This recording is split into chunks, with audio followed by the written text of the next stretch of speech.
आसतु बनाइबा आमे तड़का तड़का जाई को प्रथमे 2 घंटा पाई भलसे पानी रे बतुराई नेबा। एबे आमे सेतिरे किछि स्वाद अनुसार लूण एवं हळदी देई 2टी सिटी दे दबा।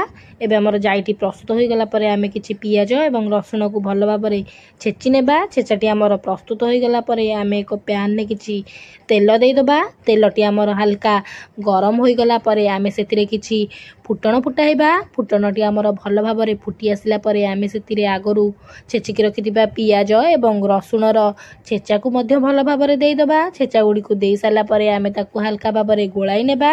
एबे सेतिरे आमे किछि टमाटर ऐड करबा। टमाटर को मध्य भल से मिक्स करि नेबा।